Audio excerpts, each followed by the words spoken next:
Complete collapse of Ukraine's offensive in the Kursk region. The trap has closed, and the Russians struck the rear.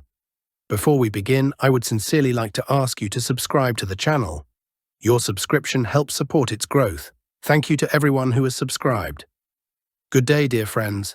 Well, the heat in the Kursk region has subsided, and now we can draw some conclusions with a clear and calm mind about who succeeded and who failed. Interestingly, Antony Blinken, still the US Secretary of State, stated that they support Ukraine's actions in the Kursk region, as these actions supposedly strengthen Ukraine's position in potential future negotiations. Therefore, we can expect continued activity in this area. Today, Ukrainian forces have been spotted near the town of Sudzha in the Sudzha district. We'll monitor the situation, and if there are any new attacks today, I'll certainly keep you updated. Let's discuss what happened yesterday and summarize some results. Looking at the map, there are two active fronts in the Kursk region. The first is the Bolshoye Soldatskoye direction, where Ukrainian forces suffered a failure in their offensive yesterday. This is already a fact. The second is the southward advance toward Sudzha, where Russian forces achieved some success. Let's break this down step by step, starting with the Ukrainian armed forces offensive. Yesterday, we left off at the second wave of the offensive. By the time I recorded my last video, the second wave had just ended. In total, the Ukrainian forces launched 3 waves of attacks from Cherkasskoye Porechnoye toward the hamlet of Berdin and the village of Novosotnitskoye, with the overall objective of advancing toward the large village of Bolshoye Soldatskoye. Let's go over some numbers to give you an idea of the scale of these settlements. The hamlet of Berdin consists of just 2 streets and had a pre-war population of slightly over 100 people. It's almost connected to the settlement of Novosotnitskoye, which had a pre-war population of 250 people.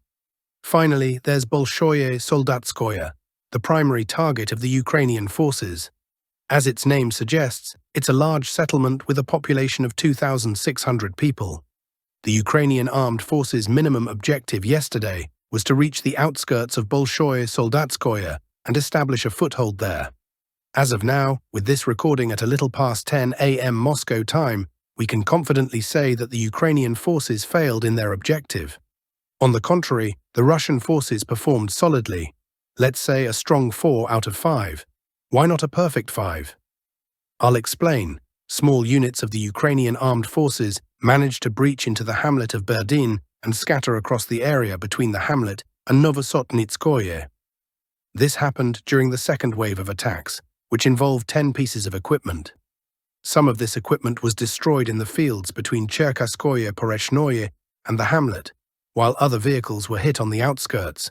Ukrainian infantry dismounted from their damaged vehicles and scattered across the area. Last night and early this morning, reports came in that Russian drone operators were hunting them throughout the night. Regarding equipment losses, the Ukrainian forces deployed 29 vehicles in total, including 5 tanks. Just imagine, 29 vehicles for a hamlet with 2 streets. Ambitious planning, but they failed to capture it. A couple dozen Ukrainian soldiers managed to infiltrate the area between the hamlet and Novosotnitskoye, and that's all.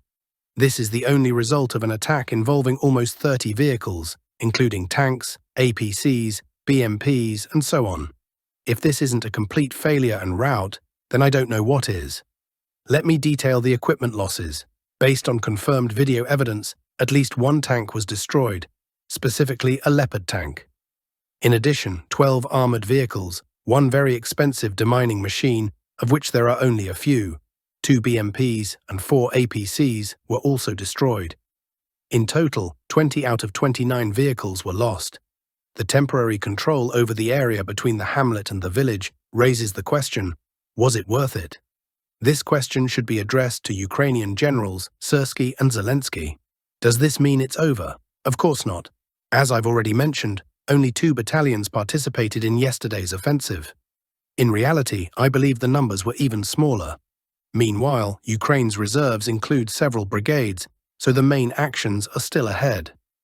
Today, troop movements are already visible in the area, and there is a high likelihood of new attacks. The ultimate objective in this sector is at least Bolshoye Soldatskoye, and the maximum objective remains the Kursk nuclear power plant. From what we've seen so far, The Ukrainian forces suffered a crushing defeat yesterday. Now, regarding the other sector, the village of Makhnovka. Since December 31st, after taking full control of Cherkasskaya Konopel, Russian forces have made several attempts to capture Makhnovka. The first attempt occurred on December 31st, but they had to retreat after a Ukrainian counterattack. The second attempt took place on January 3rd, with the same outcome. However, on January 4th, the situation changed. Russian forces launched a large-scale assault, broke through the Ukrainian defenses, entered Makhnovka, and established a foothold on its southern outskirts. Further developments in Makhnovka. Russian forces advance. The Russian forces built on their success and advanced to Tserkovskaya Street. Unclear where the stress falls, but clearly derived from the word church. This is the street where they reached the Saint John the Baptist Church. As of January 6th, Russian forces control at least 40% of Makhnovka, though some military correspondents claim they control half of the village. Let's lean toward caution and settle on 40%. What's next? Russian forces are likely to continue their assault with the aim of ousting Ukrainian forces from Makhnovka and taking full control of the village. From there, the next target would logically be the town of Sudzha, which is practically within arm's reach. Sudzhansky district, Malaya Lochnya. Yesterday, Russian forces launched an attack toward Malaya Lochnya, but it has not yet been successful. For now, we continue monitoring the situation in the Kursk region. As I've mentioned before, there's a high probability of new attacks. Yesterday's actions were clearly not isolated incidents, but rather a precursor to something bigger. We'll observe and analyze what follows. Kursk front, as of the evening of January 6th. Cherkasskoye Poreshnoye, Berdin. Ukrainian forces began active operations on the Cherkasskoye Poreshnoye, Berdin front rather late in the day. The Ukrainian army spent the entire morning debating whether or not to attack, and there was a significant reason for this hesitation. To explain their dilemma, I've drawn a detailed map of territorial control. The problem lies in the fact that, while Ukrainian forces attacked the outskirts of Berdin and Novosotnitskoye yesterday and managed to deploy small groups, Russian forces captured the northern part of Russkoye Poreshnoye. Moreover, by morning, Russian forces had begun attacking the southern part of the village, which likely placed the Ukrainian forces in a quandary. What to do next? If they continued attacking as they did yesterday, sending reinforcements from Cherkasskoye Poreshnoye to the outskirts of Berdin and Novosotnitskoye, they risked a Russian breakthrough into the southern part of Russkoye Poreshnoye. Crossing the Sudzha River, currently fordable on foot, Russian forces could strike the rear of the Ukrainian units that had broken through and sever all their lines of communication. As a result, Ukrainian forces spent the entire morning relocating infantry to Cherkasskoye Poreshnoye, dispersing them across homes in the area. Only after ensuring that Russian forces couldn't quickly break through did they finally prepare for their first attack of the day. Just like yesterday, they deployed 6 armored fighting vehicles, AFVs. As of now, there are no results to report. The situation remains highly dynamic and could change rapidly in either direction. New developments in Berdin. Just now, information updated. As I said, the situation is very fluid. Ukrainian forces did not advance toward Berdin with their 6 AFVs. Instead, they dismounted infantry in Cherkasskoye Poreshnoye. This indicates that they fear a strike from Russian forces coming from Russkoye Poreshnoye and are not rushing to rescue their comrades who broke through. Meanwhile, the number of Ukrainian prisoners, Taras, captured near Berdin has increased to 14. Abandoned without support, they are surrendering bit by bit. The cold weather isn't forgiving, and they can't sit in the woods for too long.